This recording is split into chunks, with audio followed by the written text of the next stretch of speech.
The crisp autumn of 1833 descended upon Virginia's Blue Ridge foothills with an unusual beauty, the mountains aflame with colors that seemed almost defiant against the human misery that persisted regardless of nature's splendor. In the slave quarters of Oakmont Estate, nestled in the rolling Piedmont where mountains met farmland 40 miles west of Charlottesville, household servants gathered after evening duties and spoke in voices barely above whispers about a recent arrival whose physical presence had already disrupted routines that had remained unchanged for generations. According to local legend, this wasn't simply another enslaved person being absorbed into the mixed agricultural operations that characterized Virginia's mountain region.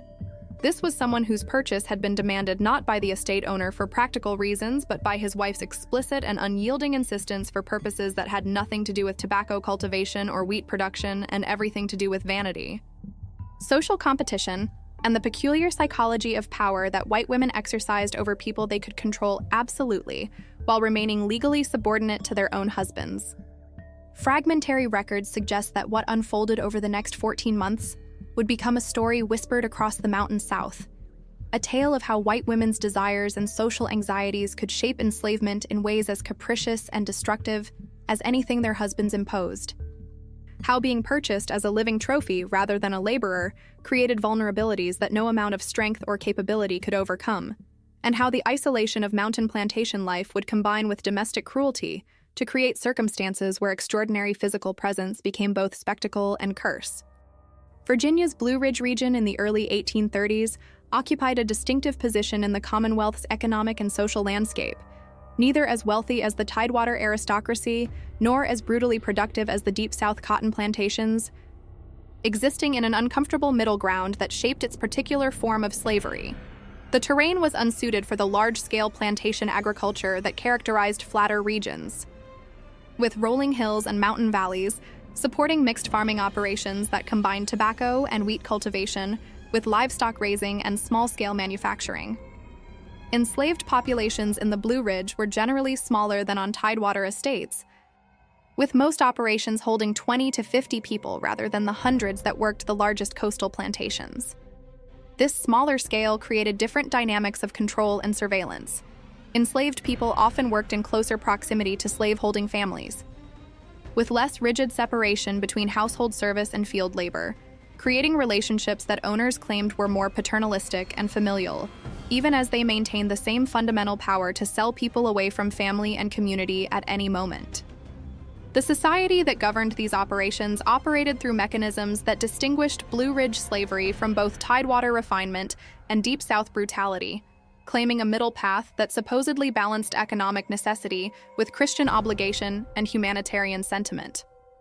Mountain planters prided themselves on treating enslaved people better than their counterparts in other regions, pointing to lower rates of family separation, less frequent use of the whip, greater likelihood of enslaved people learning trades beyond agricultural labor. But this self-image obscured a reality that was oppressive in its own distinctive ways. The isolation of mountain estates meant enslaved people had fewer opportunities for contact with others beyond their immediate plantation. The smaller populations meant any resistance or conflict had nowhere to hide in anonymity, and the economic pressures of less profitable agriculture meant constant threat of sale south to cotton regions when debts needed servicing, or when owners decided particular individuals were more trouble than their labor was worth. The legal structures governing Virginia slavery in 1833 reflected 2 centuries of legislative development, creating one of the most comprehensive slave codes in American history, even as enforcement varied significantly across different regions of the state. Enslaved people were defined as chattel property, subject to their owners' absolute control, forbidden from learning to read, from gathering without white supervision, from traveling without written passes, from testifying against white people in legal proceedings. Free black people existed in the Blue Ridge in small numbers, perhaps a few hundred scattered across mountain counties, but under crushing restrictions that required registration with county courts,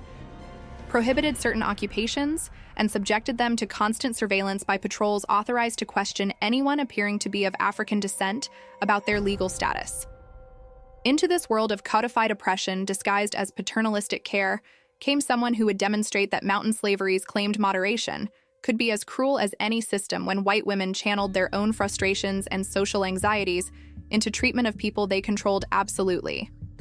Stories passed down through generations claim that Jabari arrived at Oakmont Estate in September 1833, purchased at a Charlottesville slave market, not because the estate owner needed his labor, but because his wife had demanded his acquisition after seeing him displayed during what should have been a routine trip to sell wheat and purchase supplies. The circumstances of this purchase revealed dynamics that shaped Blue Ridge slavery in ways that official records rarely captured, but that profoundly affected enslaved people's experiences.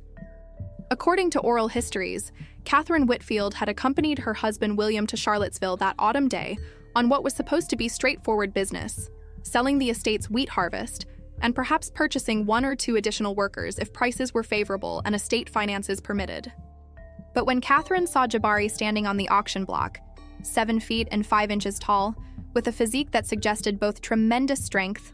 and a kind of natural dignity that even the degrading rituals of the slave market couldn't completely suppress, she had insisted immediately that her husband purchase him regardless of price or practical need.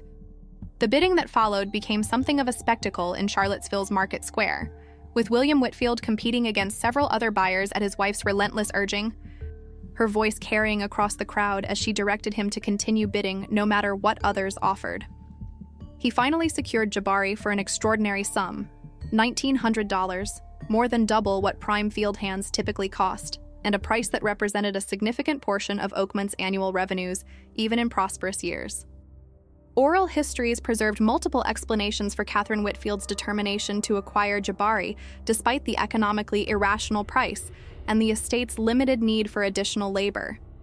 Some accounts suggested pure vanity. She wanted to own the most extraordinary enslaved person available as proof of Oakmont's prosperity and her own status among Blue Ridge plantation mistresses. Others hinted at more complex motivations rooted in the social competition that consumed relationships among white women in Virginia's mountain gentry, suggesting that a cousin at a neighboring estate had recently acquired an unusually tall household servant, and that Catherine Whitfield refused to be outdone in the endless contest over domestic magnificence that these women waged through their possessions, including human property. A few whispered versions of the story suggested darker psychological dimensions, hinting that Catherine Whitfield's insistence reflected her own childless marriage, and the social anxiety this created in a culture that measured women's worth largely through their capacity to produce heirs. And that owning someone as extraordinary as Jabari represented a kind of compensation for the children she couldn't provide, a way to assert status and control in areas where her failure to reproduce had diminished her standing. Whatever the true motivations, what seemed clear from all accounts was that Jabari was purchased not for any rational economic purpose related to Oakmont's agricultural operations, but to satisfy the mistress's psychological needs in ways that had nothing to do with estate productivity and everything to do with status, control, and the peculiar dynamics of power that white women exercised over people they could dominate absolutely while remaining legally subordinate to their own husbands. William Whitfield completed the purchase with obvious reluctance and growing resentment about being pressured into an acquisition that made no economic sense for an estate that was profitable but not wealthy, that operated on careful budgets rather than the extravagant spending that characterized Tidewater aristocracy. But his wife's social standing among the Blue Ridge gentry and his own desire to avoid public marital conflict meant he authorized the transaction, despite recognizing it as financially imprudent and practically problematic. What neither Catherine nor William Whitfield anticipated,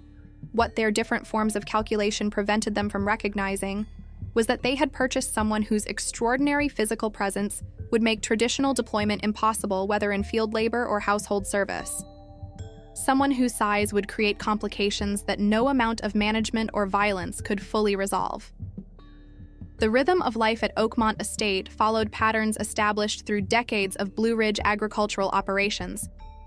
routines that distinguished between field workers who labored in tobacco and wheat cultivation and the smaller household staff who maintained the main residence and served the Whitfield family according to protocols that supposedly demonstrated mountain slavery's more refined and paternalistic character. The main house, a substantial but not ostentatious structure built in the federal style during the 1790s, required constant maintenance and operated according to hierarchies less elaborate than Tidewater mansions, but still carefully structured to demonstrate the family's genteel status. Catherine Whitfield managed household operations with attention to detail that reflected both limited budgets requiring careful economizing and her anxiety about maintaining proper appearances among families whose wealth often exceeded Oakmont's more modest resources. Jabari worked in this environment from his first day at Oakmont, initially assigned to duties that Catherine Whitfield believed would showcase his extraordinary height while also providing some practical utility. Heavy maintenance work that his strength made him capable of performing, but also potential service roles that would make his size visible to visitors and demonstrate the estate's ability to afford extraordinary acquisitions. But scattered documents hint that from the very beginning, these assignments created complications that neither Whitfield understood or knew how to resolve within the constraints that Blue Ridge operations and social expectations imposed. Jabari's presence didn't enhance household operations or social occasions. It dominated and disrupted them in ways that defeated the purposes Catherine Whitfield had envisioned when demanding his purchase. Local tradition holds that the first serious crisis occurred within weeks of Jabari's arrival, during what should have been Catherine Whitfield's triumphant display of her new acquisition at a gathering of neighboring plantation families. Mountain Gentry Society operated through regular exchanges of visits and entertainments that maintained social bonds and provided opportunities for women to compete over household management, domestic refinement, and the quality of service their enslaved workers provided.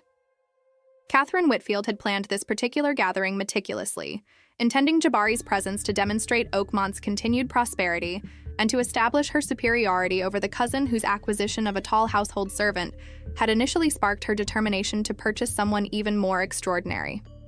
She positioned Jabari prominently, assigning him to greet arriving guests and assist with their horses and carriages, roles that would make his extraordinary height immediately visible and create the impression of magnificence she desperately wanted to project.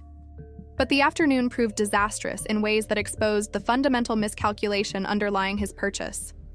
Guests arriving at Oakmont found themselves confronted with someone whose size was so extraordinary that rather than enhancing the estate's elegance, his presence created a kind of spectacle that seemed more circus-like than refined. Visitors stared openly, made comments about his height that ranged from amazed to uncomfortable, treated him less as a well-trained servant and more as a curiosity to be examined and discussed.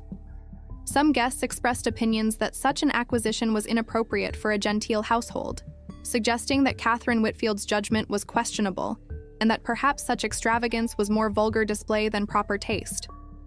Others seemed genuinely unsettled by his presence, as if his extraordinary size suggested some kind of threat or disorder that violated the careful social arrangements mountain gentry families worked to maintain.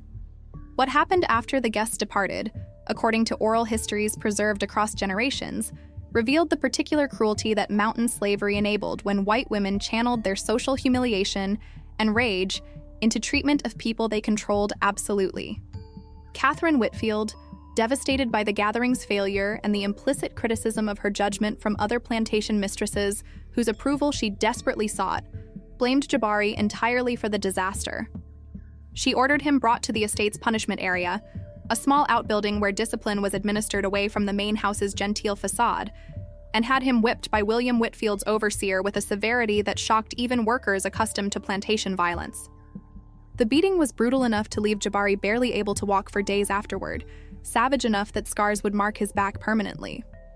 But the physical violence was perhaps less devastating than the psychological message it conveyed. He had been purchased not as a laborer whose productivity mattered, but as an ornament whose only value lay in enhancing his owner's status. And when he failed in that role through no fault of his own, simply by existing as he was in ways that generated discomfort rather than admiration, he was punished with a cruelty that revealed how capricious and irrational power exercised by frustrated white women could be. The fall and winter of 1833 brought escalating tensions at Oakmont as Catherine Whitfield struggled to find any use for Jabari that would justify his enormous purchase price while also satisfying her need to extract some return on an acquisition that had become a source of embarrassment rather than prestige. She attempted various roles, assigning him to tasks that ranged from field labor to household service, but none proved workable within the constraints his extraordinary height imposed and the social dynamics his presence created. When assigned to tobacco or wheat cultivation, his size made him unsuited for work that required moving through planted rows and performing tasks calibrated for normal-sized workers. When assigned to household service, he disrupted rather than enhanced domestic elegance through the attention his presence inevitably drew and the discomfort many visitors expressed. Whispered tales speak of Catherine Whitfield's treatment of Jabari during this period, as exemplifying the worst aspects of the power white women wielded over enslaved people they claimed to care for paternalistically. The ways that social anxiety and frustrated ambitions could manifest in systematic cruelty toward those who possessed no means of resistance or escape. She began finding fault with everything he did, inventing infractions that justified punishments administered to satisfy her psychological need to assert control over someone whose very existence reminded her of poor judgment that other plantation mistresses had recognized and would undoubtedly gossip about throughout the Blue Ridge gentry network. She would order him to perform tasks that were impossible given his size, working in spaces too small for his frame, moving through areas where his height made passage dangerous, carrying loads balanced in ways that required shorter stature, and then have him punished when he failed to accomplish what she had demanded, using his inevitable failures as justification for violence that served no productive purpose, but satisfied her need to exercise absolute power. Other household servants watched these interactions with growing horror, recognizing that Jabari was being systematically destroyed not for any actual inadequacy, but because his presence had become intolerable to a mistress who couldn't admit her mistake, and who possessed authority to make her frustrations his problem. The isolation of Oakmont's location in the Blue Ridge foothills meant that Catherine Whitfield's treatment of Jabari occurred largely outside the surveillance of other white families, who might have moderated her behavior through social pressure or gossip. The smaller scale of mountain plantation operations meant there were fewer witnesses and less ability for information about her cruelty to spread beyond the estate's boundaries in ways that might have created consequences for her reputation.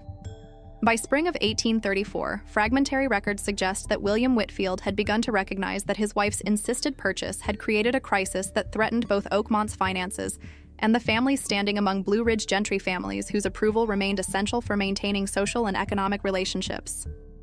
The $1,900 spent on Jabari represented capital that could have been invested in improving agricultural operations, purchasing multiple productive workers, or servicing debts that the estate carried from previous years' expenses. Instead, the money had been spent on someone who served no useful purpose and whose presence had become a source of ongoing conflict and social embarrassment. Other planters had begun making pointed comments about the Whitfields' judgment and household management, observations that reached William through the networks of male sociability and business relationships that connected Blue Ridge gentry families. Local tradition holds that matters came to a head in May 1834, during an incident that would become legendary among enslaved communities throughout Virginia's mountain regions, and that would haunt the Whitfield family for years afterward. According to these accounts, Catherine Whitfield ordered Jabari to accompany her on a visit to her cousin's neighboring estate, the same cousin whose acquisition of a tall household servant had initially sparked Catherine's determination to purchase someone even more extraordinary. The visit was intended as a kind of triumph, an opportunity to display Jabari, and demonstrate that Catherine Whitfield had secured a more impressive acquisition than her rival. But the afternoon proved catastrophic in ways that exposed how completely she had misunderstood what his presence would actually mean for her social standing and reputation. The cousin, rather than expressing admiration or envy as Catherine had anticipated, reportedly made cutting remarks about the vulgarity of such an ostentatious acquisition, suggested that Catherine's judgment had been clouded by vanity rather than guided by proper taste, and implied that such extravagance was inappropriate for a family of Oakmont's relatively modest means. Other women present at the gathering reinforced these criticisms through pointed silences and exchanged glances that communicated disapproval more effectively than direct commentary. Catherine Whitfield, confronted with the reality that her expensive acquisition had diminished, rather than enhanced her standing among the women whose approval she desperately craved, reportedly left the gathering early and returned to Oakmont in a rage that would have devastating consequences for Jabari. What happened after their return, according to oral histories that were repeated and remembered for generations, revealed the absolute cruelty that domestic slavery enabled when white women possessed unchecked power over people who had no means of protecting themselves. Catherine Whitfield, humiliated beyond what her psychological equilibrium could tolerate, blamed Jabari entirely for the disaster, not for anything he had done, but simply for being what she had demanded he be, for existing in ways that had attracted criticism rather than admiration. She ordered him brought to the punishment area and supervised personally, as the overseer administered a beating so severe that workers who witnessed it spoke about it in hushed tones for months afterward. The violence was savage enough that Jabari could barely stand afterward, brutal enough that some feared he might die from the injuries, extreme enough that even William Whitfield reportedly expressed concern that his wife's rage had crossed lines that might permanently damage valuable property. But Catherine Whitfield's fury wasn't satisfied by physical punishment alone. Oral traditions claim she ordered that Jabari be confined in a small storage building, given minimal food and water, and kept isolated from other workers for days as additional punishment for the humiliation his presence had caused her. This confinement in a space too small for someone of his extraordinary height to stand or lie down comfortably represented a kind of torture designed to break his spirit and punish him psychologically as well as physically. The cruelty was so extreme, so obviously disconnected from any rational purpose related to plantation operations or household management, that it exposed the pathology underlying Catherine Whitfield's treatment of someone she had insisted on purchasing against her husband's better judgment.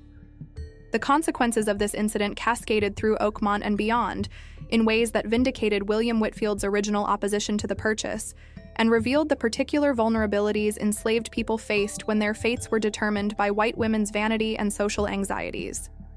For Jabari, the weeks following the beating and confinement meant struggling to recover from injuries that left permanent damage, working through pain that would never fully heal, understanding with devastating clarity that he had been purchased not for any purpose related to his own capabilities, but as a symbol in competitions between white women whose psychological needs mattered more than his humanity or survival. For other enslaved people at Oakmont, the incident confirmed what they had long understood about domestic slavery's particular cruelties: that proximity to slave-holding families meant exposure to their psychological pathologies, that being valued as a status symbol rather than a productive laborer made people vulnerable to treatment that no economic logic could justify. By summer of 1834, scattered documents hint that William Whitfield had decided the situation was unsustainable, that Jabari's continued presence threatened to destroy what remained of the family's finances and social standing among Blue Ridge gentry families, who had begun viewing the Whitfields with a mixture of pity and judgment. He announced to Catherine that Jabari would be sold, that he would accept whatever price was available to eliminate the problem her insistence had created, that the entire disastrous acquisition needed to end before it caused further damage to the estate's operations and the family's reputation. Catherine Whitfield reportedly resisted this decision initially, perhaps because selling Jabari at a loss would represent final admission that her judgment had been catastrophically flawed, perhaps because she had become psychologically invested in exercising absolute power over him in ways that selling him would terminate. But William Whitfield, facing mounting pressure from creditors and increasingly pointed comments from other planters about his inability to manage his own household, insisted that the sale proceed. Local tradition holds that he sold Jabari in July 1834 to a slave trader for approximately $900, taking a loss of more than $1,000 on a purchase that had lasted less than a year and had generated nothing but conflict, embarrassment, and damage to the family's standing. What happened to Jabari after this sale remains largely unknown, swallowed by the systematic gaps in historical records that characterize the domestic slave trade's operations. Some oral histories claim he was sold to a cotton plantation in Alabama, where his extraordinary strength would be exploited until his body broke under labor designed to extract maximum productivity regardless of long-term consequences. Others suggest he was purchased by a Richmond merchant who employed him in commercial operations, where his size remained valuable, but where the dynamics differed from the psychologically destructive household service he had endured at Oakmont. A few accounts even claim that Jabari died during the journey to his new owner, his body finally succumbing to the injuries Catherine Whitfield's rage had inflicted, and the trauma of repeated sale and forced migration that the domestic slave trade imposed on hundreds of thousands. The truth, whatever it was, disappeared into the deliberate erasure that characterized enslaved people's experiences in records controlled by those who benefited from slavery's continuation and who had no interest in documenting the arbitrary cruelty and economic irrationality that often characterized the institution's actual operations. What seems certain is that Jabari's time at Oakmont left permanent scars, physical marks from the savage beatings Catherine Whitfield had ordered, but also deeper wounds from experiencing the particular cruelty of being purchased as an ornament and then systematically destroyed when he failed to satisfy purposes he had never been consulted about and could never control. His story became part of the oral traditions that enslaved communities throughout the Blue Ridge preserved across generations, a tale that captured essential truths about how white women's power over household servants could manifest in ways as brutal as anything male slaveholders imposed, about how social competition and psychological frustration could determine fates with consequences as devastating as any field labor's physical demands. The impact of Jabari's story persisted long after his departure from Oakmont, creating conversations that revealed anxieties about the particular dynamics of mountain slavery and the power white women wielded over people they claimed to care for paternalistically. For enslaved communities in the Blue Ridge, the tale became evidence of how vulnerable people were to white women's whims and social anxieties, how vanity and status competition among plantation mistresses could destroy lives with casual cruelty that had nothing to do with the victim's own actions or worth. Workers on other mountain estates whispered about the giant who had been purchased at a wife's insistence and then destroyed when he couldn't satisfy expectations he had no role in creating. Using his story as a warning about the dangers of being too extraordinary or too visible, about how sometimes survival required being unremarkable enough to avoid becoming a symbol in white people's social competitions and psychological dramas. For white society in the Blue Ridge, particularly among plantation mistresses who heard the story, reactions varied based on their own relationships to household slavery and their psychological investments in the status competitions that shaped their social lives. Some expressed criticism of Catherine Whitfield's judgment and treatment of Jabari, using the incident to establish their own superior household management skills and more refined approaches to acquiring and managing enslaved workers. Others defended her implicitly, recognizing that admitting the cruelty of her actions would require acknowledging uncomfortable truths about the power all plantation mistresses wielded, and the arbitrary ways that power could be exercised to satisfy psychological needs having nothing to do with household efficiency or economic rationality.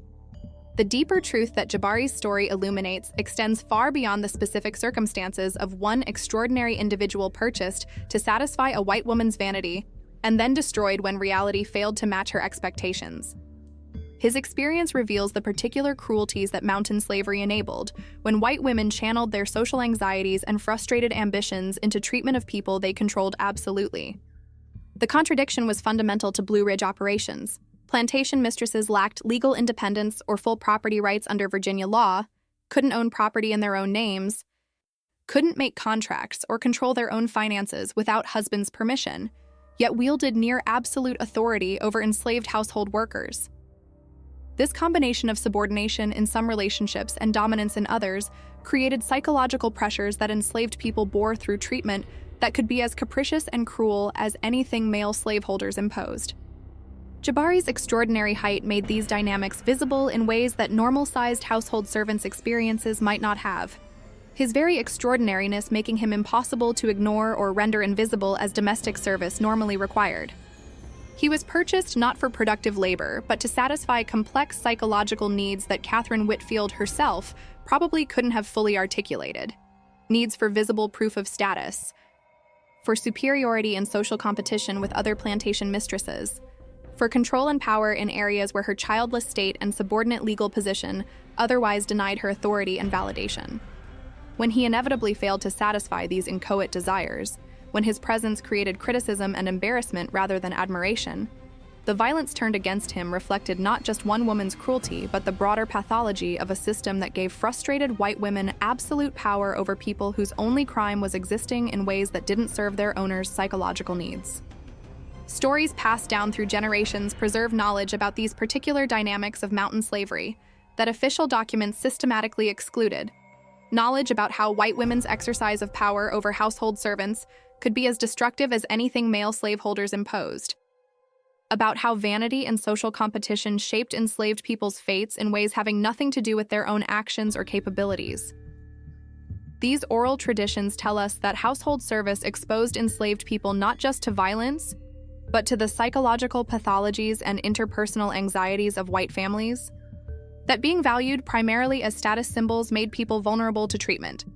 That rational economic calculation would never justify. That the isolation of mountain estates meant such cruelty could occur largely outside the moderating influence of broader community surveillance that might have created some limits on the worst excesses.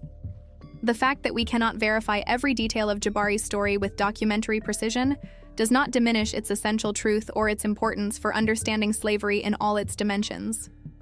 The story carries the weight of lived experience transmitted through communities that understood the particular vulnerabilities household service created, that knew how white women's power over domestic workers could manifest in ways as cruel as anything their husbands imposed. It speaks to the reality that enslaved people were subject not just to economic exploitation, but to the psychological pathologies and social anxieties of those who claimed to own them, that their fates could be determined by factors having nothing to do with their own worth or actions, but everything to do with their owners' needs for control, status, and validation in social competitions that consumed white women's lives in isolation of mountain plantation existence. The legacy of Jabari and others like him resonates across American history because it reminds us that slavery was never just economic exploitation. It was psychological domination that gave white people, including white women despite their own legal subordination, power to destroy lives to satisfy needs having nothing to do with productive labor or rational calculation. Every claim about mountain slavery's paternalistic moderation masked realities of capricious cruelty driven by social competition and frustrated agency. Every assertion of familial care obscured the truth that enslaved people existed primarily to serve their owners' psychological needs for control and status, rather than to receive protection or humane treatment. And sometimes, according to the legends that communities kept alive when official history tried to erase them, that arbitrary cruelty stood 7 feet 5 inches tall, purchased at a white woman's insistence to satisfy vanity and win competitions with other plantation mistresses. Destroyed through months of systematic abuse when reality failed to match expectations, sold away at catastrophic financial loss when continued presence became intolerable. Reminder of poor judgment and the emptiness of claims about paternalistic care. Jabari's time at Oakmont lasted barely more than 10 months, but his story rippled through enslaved communities across generations, creating narratives that preserved knowledge about domestic slavery's particular cruelties, about how white women's power over household servants could be as deadly and arbitrary as any violence male slaveholders imposed, about how being extraordinary made someone vulnerable to treatment having nothing to do with their worth, but everything to do with their owner's psychological pathologies and the toxic dynamics of subordination, isolation, and frustrated agency that characterized white women's lives in the world of mountain slavery, where claims of moderation and paternalism masked cruelties as devastating as any system's brutality.